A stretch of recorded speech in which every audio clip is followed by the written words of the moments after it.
Butter sits quietly in most Canadian kitchens. It spreads across warm toast in the morning, melts into vegetables at dinner, and disappears into baking recipes without anyone thinking twice about it. Because it feels simple and familiar, most people assume butter is one of the most straightforward foods they buy, but over the last few years, questions about Canada's butter industry have slowly started to surface. News investigations, food recalls, and online consumer complaints have suggested that butter isn't always as predictable as it seems. Some concerns relate to food safety. Others involve how the dairy market works, who owns the brands, and why prices stay high. In this video, we're looking at 8 well-known butter brands sold across Canada. We'll explore what's happened behind the scenes, what actually matters when buying butter, and why brand names don't always tell the full story. Let's begin with the moment Canadians first noticed something had changed. In early 2021, people across the country started saying the same thing. Their butter wasn't spreading anymore. Even when left at room temperature, it stayed firm, almost waxy. Social media filled with posts from confused shoppers wondering if their fridge was too cold or if something had changed in production. The issue quickly became known as Buttergate. Programs like CBC Marketplace and The National investigated with help from food scientists at the University of Guelph.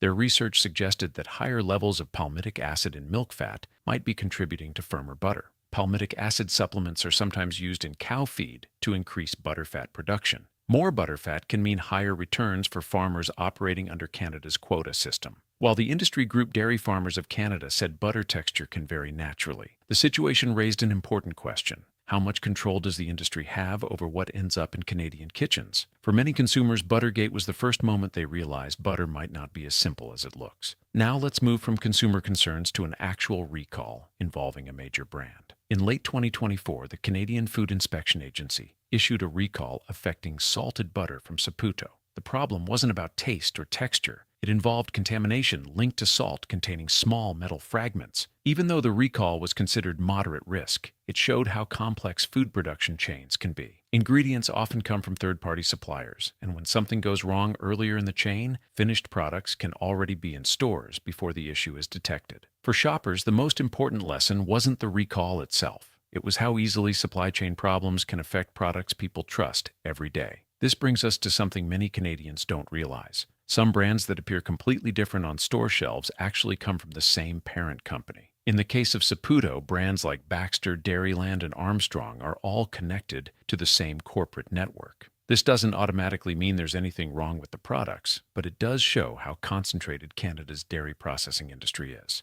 A small number of large companies handle a big portion of production. For consumers, this means switching brands doesn't always mean switching manufacturers. Sometimes it's just different packaging from the same source. Next, let's talk about one of the most familiar butter names in Canada. Lactantia is often seen as a trusted household staple, but many shoppers don't realize it's owned by the global dairy giant Lactalis. International ownership doesn't necessarily affect product quality. Large multinational companies often bring advanced processing technology and consistent standards, but it does change how consumers think about where their money goes. Many Canadians assume they're supporting a domestic company when buying Lactantia, when in reality the brand is part of a worldwide corporate network. This highlights how branding and ownership can tell very different stories. Let's stay within the same corporate group for a moment. Beatrice and Black Diamond are also owned by Lactalis. On store shelves, they're positioned at different price points, giving shoppers the impression of a wide range of choices. However, Canadian butter regulations require a minimum butterfat level, meaning most brands share very similar base ingredients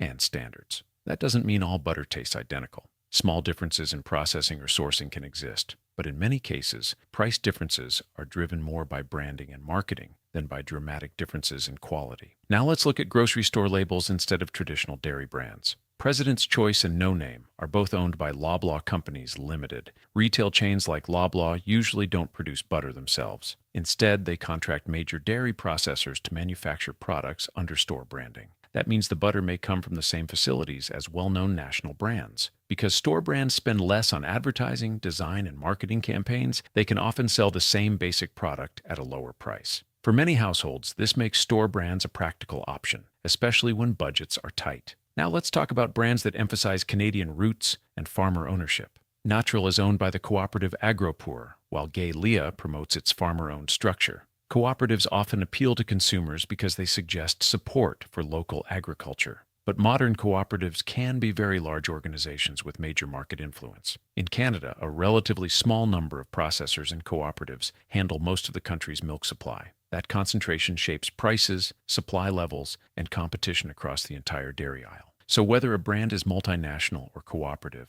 it still operates within the same tightly managed market system. This brings us to the system behind every butter brand in Canada. Canada's dairy sector operates under supply management. Production quotas, government-supported pricing, and strong import tariffs are designed to stabilize farmer income and maintain domestic production. Supporters argue this system protects Canadian farms and ensures consistent quality. Critics say it limits competition and keeps prices higher than they would be in a freer market. Regardless of where someone stands on the debate, supply management influences every brand on the shelf. It affects how much butter is produced, how much it costs, and how much foreign competition can enter the market. So while brand choice matters, the overall structure of the dairy system matters even more. When Canadians shop for butter, brand names can feel important. But behind the labels, many products share similar ingredients, similar production standards, and sometimes even the same manufacturing facilities. That doesn't mean one brand is bad and another is perfect. Instead, it shows that understanding ownership, pricing, and production systems can be just as important as reading the front of the package. The smartest approach isn't fear, it's awareness. Checking recalls, comparing prices, and understanding how the industry works can help shoppers make decisions that fit their budget and priorities. Butter might seem like a simple product, but the system behind it is anything but simple. If this video helped you see everyday groceries in a new way, make sure to subscribe and turn on notifications. More breakdowns of common foods are coming soon, and the next one might surprise you even more. Stay informed, shop smart, and I'll see you in the next video.